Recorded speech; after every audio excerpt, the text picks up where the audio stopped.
The title and the thumbnail of this video are super clickbaity, so please give me the benefit of the doubt for the next 30 seconds while I explain myself. I'm not going to be sharing a revolutionary magic pill that's going to help you lose fat overnight, but I'm going to share some really helpful insight and some facts that you might not know about sleep and fat loss that, if you implemented into your routine, would make your healthy lifestyle and your fat loss goals so much easier. Honestly, like a magic pill. I hope that was convincing enough. So if you've decided to stick around, I'm just making the video dynamic so that you're interested while you're watching. And my name is Eilish. I'm an online health coach. I'm also a nutritionist and just like a general lover of life. Like, I really love life and I really love sleep too. I'm super interested in sleep. As part of being an online coach, I've done a shit ton of research into absolutely everything health related. And essentially, for me, sleep comes out as the number one most important thing above your nutrition and above training for progress. The thing you spend like literally a third of your entire life doing is sleeping. It's so important.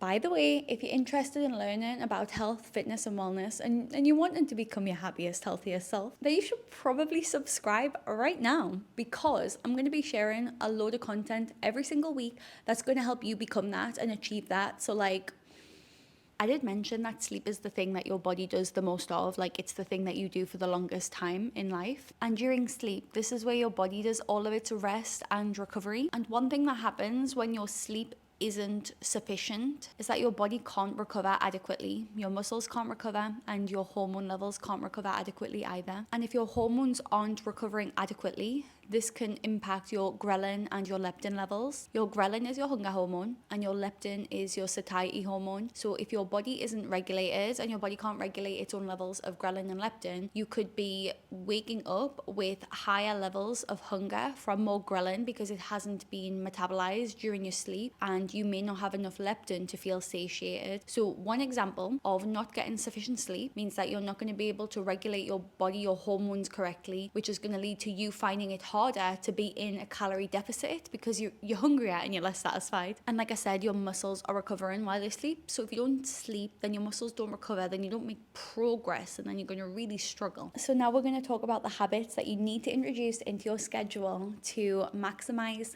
fat loss while you sleep. With one small caveat in that everybody is totally different. Take everything with a pinch of salt here, because everybody lives a totally different lifestyle and not all of these things are possible for everybody. Like, it's impossible to be perfect, so scrap perfection. That's a good place to start. Please don't try to be perfect, but be perfect where you can be, or like be close to perfect where you can be. But when it's unrealistic, which I'm going to give an example for now, I'll get to the point.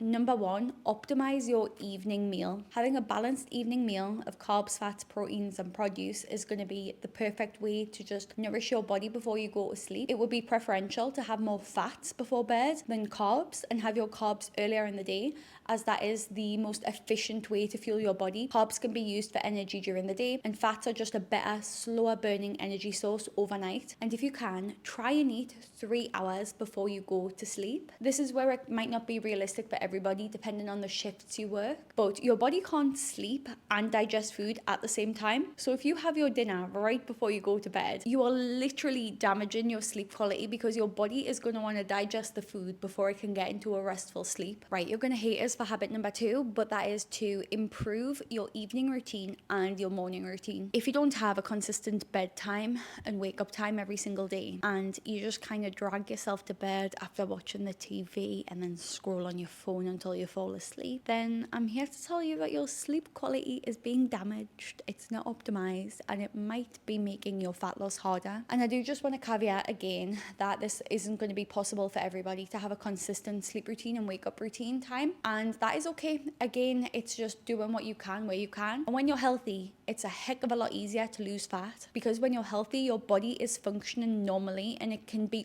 optimal at all of its processes. Whereas if you're less healthy and you're looking after yourself less, your body it doesn't really want to lose fat. It doesn't, because honestly, losing fat, like, why would your body want to do that? Like, your body is like, it needs fat as a safety mechanism, as like a survival mechanism.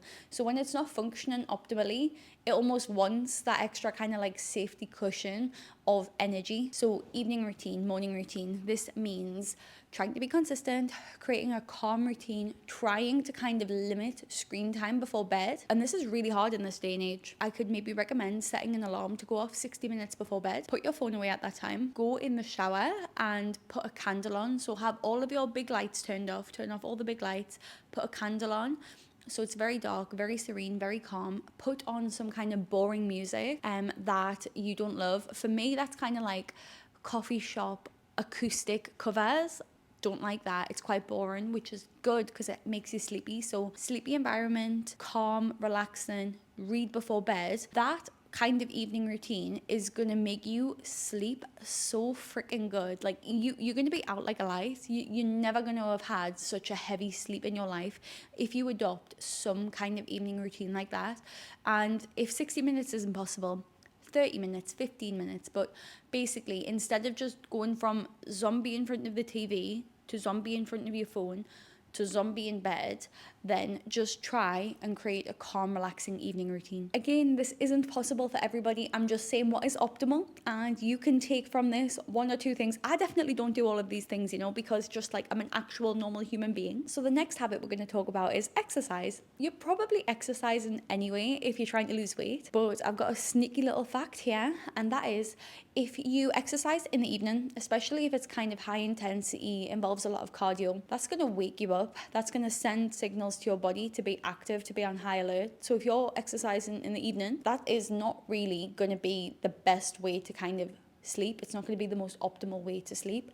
However, if you train first thing in the morning, you're going to be very sleepy by the time it gets to bedtime, which is just going to really help. If you're tired when you get to bed, it's going to help. But another fun fact is the most optimal time to train in the day is around mid-afternoon.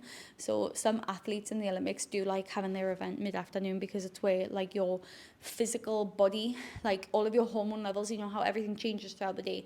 Everything at midday is kind of the perfect place it needs to be for an optimal performance. So there you go. It doesn't really matter. Train whenever works, because obviously training at night time is better than not training at all. But training, period, and training in the morning is going to really help with your sleep quality. And then the fourth one, which this is the one that I'm really guilty of and I need to do, and it does impact my sleep quality, is hydrate during the day, not on an evening. If you hydrate 2 to 3 hours before bed, or anything closer to bedtime than 2 to 3 hours, you're probably going to get up to pee during the night. Maybe not. I'm such a naughty girl, and I'll literally be sat there at 8 p.m. I literally go to bed at 8 p.m, 8:30, 8:45, and I'll drink like a litre of water. I don't know why. I just and I'm drinking throughout the day. I just do it. I don't know what's wrong with this. And then I'm peeing. Oh, let me tell you, I'm getting up to pee. So my sleep is just... I don't know why I do it. I'm trying to talk to myself about it, and every time that I do it, I'm like, get a grip. I can't help it. It's an ingrained habit. I need to work on it, but it's an important one to fix because it's quite easy. Not for me. This next one is semi-linked to the evening and morning routine, and that is the kind of conditions of your room that you're sleeping in.